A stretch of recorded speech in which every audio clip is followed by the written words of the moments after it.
Did you know there is a country in South America where most of its population are of Indian origin and where the official language is English?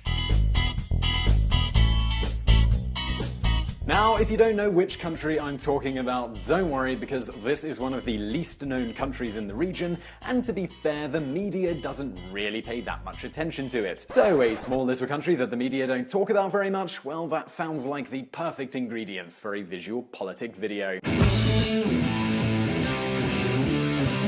We are talking about Guyana, an old British colony who didn't get independence until 1966. Interestingly, at the moment of independence, both the government and popular opinion was generally in favor of turning Guyana into a socialist country. It was this mindset which gave the country its Pinto-esque official name, the Cooperative Republic of Guyana. But let's focus on the country today. Guyana is one of the poorest countries in South America.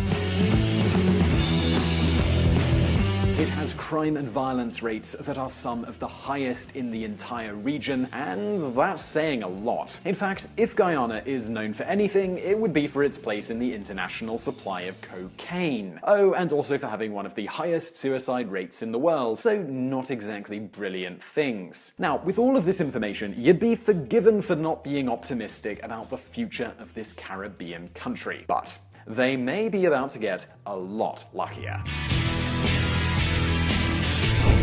A new oil power.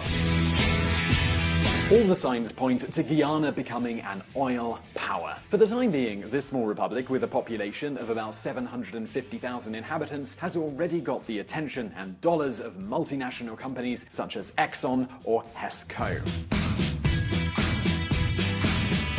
In fact, after several years exploring the area, on January the 13th, 2017, these two powerful oil companies announced the discovery of what they think could be one of the most significant oil and gas reserves found for decades. Oil reserves have been found in deep waters in the sea mantle under the coastal waters of Guyana. Early calculations estimate that the amount of oil which can be exploited in the country is no less than 4,000 million barrels, and many experts affirm this could be a much larger quantity. So it seems that this country holds a huge fortune just off its shores. But the question really is, how much is this all really worth? Considering the price of oil nowadays, we are talking about roughly $200 billion. So leaving other natural resources aside and considering only petrol, this would result in the equivalent of $250,000 per citizen. And it's important to note that the oil reserves could be much bigger than the early calculations indicate. Now, it is true that oil exploitation is expensive and requires enormous investments, but this could still be the first step in a new era of prosperity for Guyana. So far, the oil companies I've mentioned, ExxonMobil and Hess, have committed to investing $900 million a year in Guyana over the next few years. The government is investing too, with plans to start exporting oil in 2020. This means Guyana could be on the cusp of becoming one of the greatest economic developments that South America has ever seen.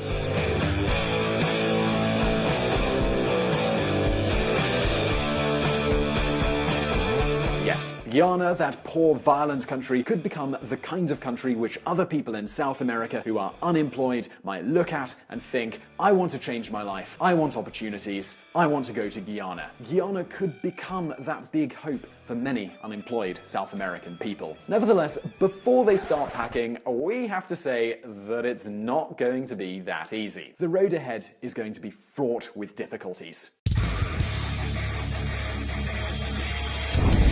Conflict with Venezuela. Much of the oil exploration is happening in areas that have been claimed by Venezuela, and the part they have claimed is not exactly small. Maduro considers the region known as Guyana Essequiba to be theirs, and this region represents more than 70% of Guyana's surface. So essentially, Venezuela is claiming the entire country as their own. And as if this wasn't bad enough, another area which makes up 7% of its territory is claimed by their neighbors in Suriname. If their neighbors had their way, Guyana would have been carved up and split between them a long time ago. The thing is, this conflict over territory seemed to have been forgotten for years. This was likely a consequence of the good relations that the government kept with Cuba, a country that holds a lot of influence over this part of the world. It was also likely because Venezuela wanted the support of organizations such as CARICOM, the Caribbean Community, of which Guyana is a member. So now you might be wondering, is Guyana a Caribbean country or is it a South American country? Well, it's sort of both. Geographically speaking, the country is in South America, but politically, culturally, and socially speaking, Guyana is a Caribbean country. In fact, Guyana was one of the countries which used to benefit from PetroCaribe, an initiative by Hugo Chavez that was supplying cheap, high-quality oil to those countries which were deemed friends. But it all changed when, on May the 11th of 2005, the left-wing government of the People's Progressive Party lost the general elections to a coalition headed by their new president, David Granger, a man who was closer to Washington and who decided to end, once and for all, the claims coming from Venezuela. It was at that moment that the long-ignored conflict defrosted and things really started to heat up. It's still carrying a monkey on its back. That monkey is the unbearable burden of an oppressive and obnoxious claim on our land and sea space. Now the conflict is in the hands of the United Nations, but whatever the solution might be, if there is any, it's important to be aware of this threat to the potential prosperous future of Guyana. Racial conflict. Another important risk is the recurrent racial conflict in Guyana, which is a continuous presence in the country's media. Guyana is a complex country demographically. Around 50% of its population is of Indian origin, while 40% is of African origin. These are two big groups who are not exactly on the friendliest of terms. In fact, the black minority claims that for years the Indian majority has obtained privileges from the government and always got their way. This has triggered recurrent waves of violence. Luckily, the situation seems to have improved. In fact, the winning coalition government is quite multiracial.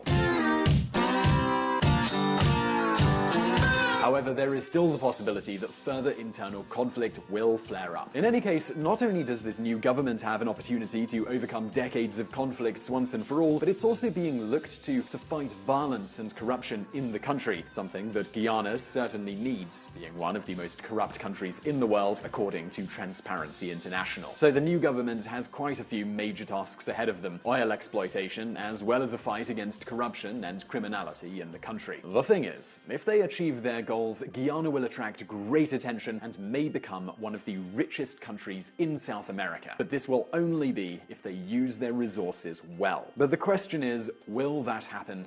And it's certainly a big question. So we've given you our opinion here at VisualPolitik, and now we'd love to know what you think. Do you think Guyana will successfully take advantage of their newly discovered oil? And what position do you think Venezuela should adopt? As always, leave your comments below, and I do hope that you found this video interesting. If you did, please do hit that like button below, and don't forget to subscribe to this channel for brand new videos every Monday and every Thursday. And if you're looking for something else to watch right now, why not check out our video on why Switzerland is quite so wealthy? You could do that by clicking, let's say, here. And as always, I'll see you in the next video.